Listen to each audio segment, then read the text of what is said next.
Welcome back, troops. Let's tab 59. So, during World War II, a small number of British and Dominion soldiers that had been captured by the Germans, now prisoners of war, were recruited into the Waffen SS, the Waffen SS, the fighting arm of the SS. You might know the SS had many sections within it, many units within the Waffen SS, within the SS, sorry, but the Waffen SS was the fighting SS. Now, there was many other countries, allied countries, countries on our side during World War II, that soldiers and people had been captured or taken by the Germans and formed their own legions. So the Spanish had like a foreign legion, with the Germans had a Spanish legion, if you like. The French, the Norwegian, Scandinavian countries. Romania was a massive one. The Romanians had something like 40,000 of their people in the Waffen SS, in a Romanian legion, if you like, within the German army. Strange enough, none of these units that fought for Germany or were prepared to fight for Germany, none of them went into the Wehrmacht, the German army proper. They all went into the Waffen SS. Now, as you might know, when the SS was formed early on, they were supposed to be racially pure, blonde hair, blue-eyed, master race people. But as the war dragged on, I suppose they were running out of people. And so they decided to put them into the Waffen SS, who have taken nearly anybody. So the brainchild behind this was a prominent figure. Well, his father was prominent, John Amory. John Amory's father was quite high up in the Conservative Party, the Tories, during World War II. His father was on the cabinet with Winston Churchill. And his son, John Amory, was an off-the-rails kid. At times done all sorts of misdemeanors when he was younger. Went against everything, come for his silver spoon in his mouth type of guy. But he was a dedicated fascist. And he was out in France in World War II. And then, because of his fascist thoughts, he was invited to go into Germany, actually received by Hitler himself. And he came up with the idea of forming this British Fryore, they called it. So the idea was that he would form this.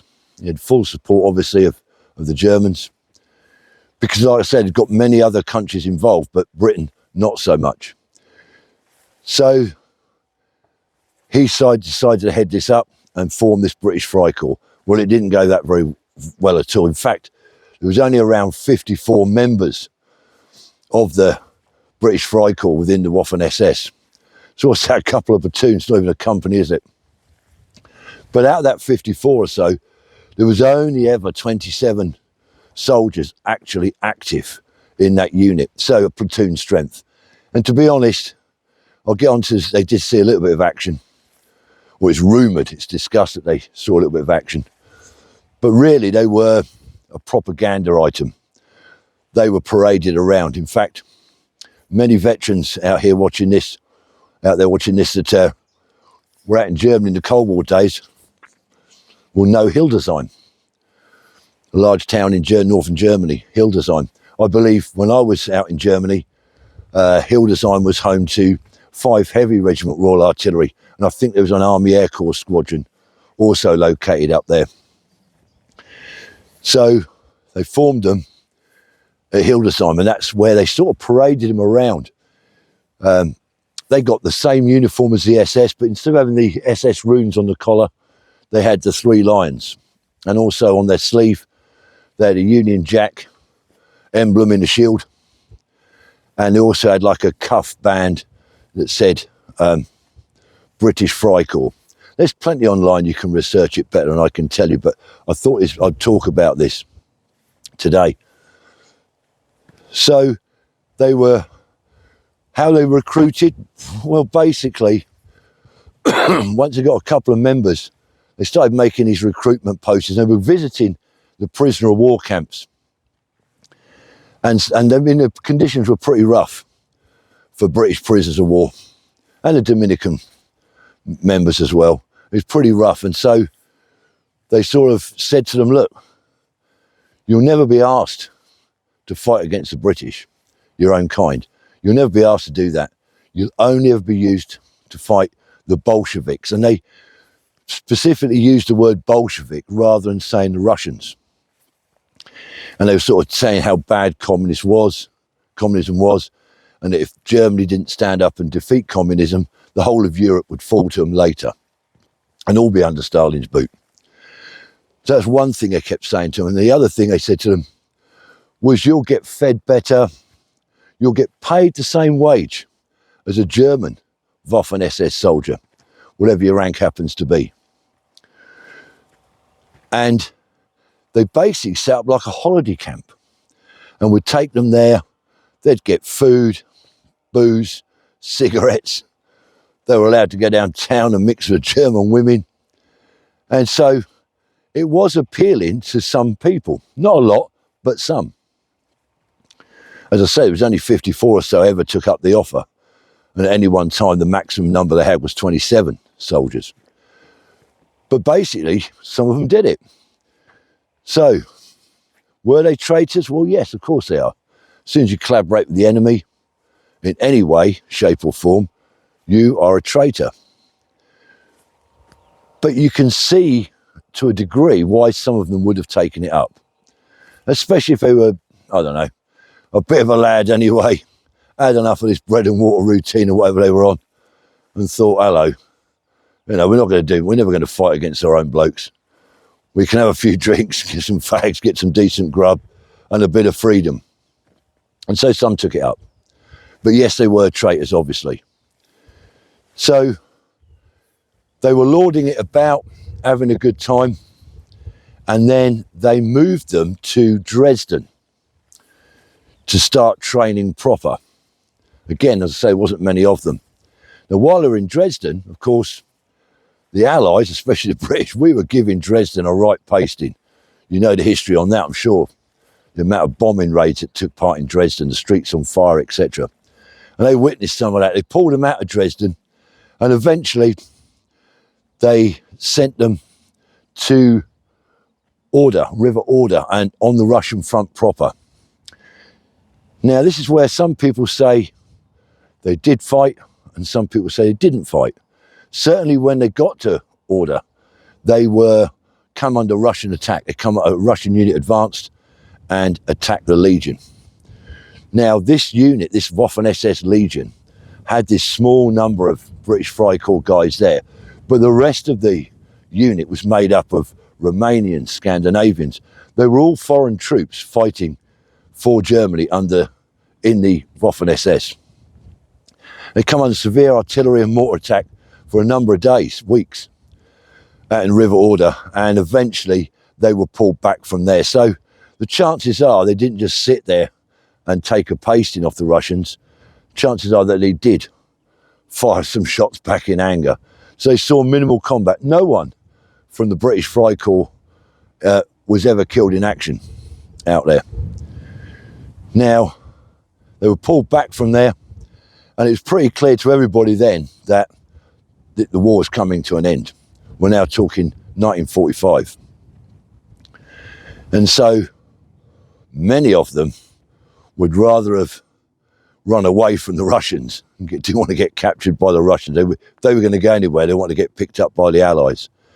So most of them stripped their uniforms off, did a runner, and made out that they were prisoners of war on the run. But unbeknown to them, for some time, MI5 had been building case files on each of these soldiers, or many of these soldiers anyway. So when they were picked up by the Allies, the Americans and British picked them up and sort of shipped them back, it was pretty clear who they were, and they were arrested. They went to trial. In fact, even John Amery, the brainchild behind the British Fryore, he was picked up in Italy and captured there and brought back to UK. He stood trial, and by December 45, he was hanging off a rope. He had his trial, sentenced to death for treason, and in December he was hung. I think it's at Wandsworth Prison. That's where he was hung. The remainder of the British Frycore got various sentences. Some were even just fines, depending on the circumstances that they were in the Free Corps under, etc. So those that were identified and arrested, as I say, Amory was hung. Some got fines, some got prison sentences up to life in prison. Some of those sentences were appealed at a later date and reduced significantly. So some people only done a few months hard labour and then were released. The shame that they must have brought on their families when it all come out in the open must have been pretty bad. Now, some of these prisoners, British ones, had been taken prisoner.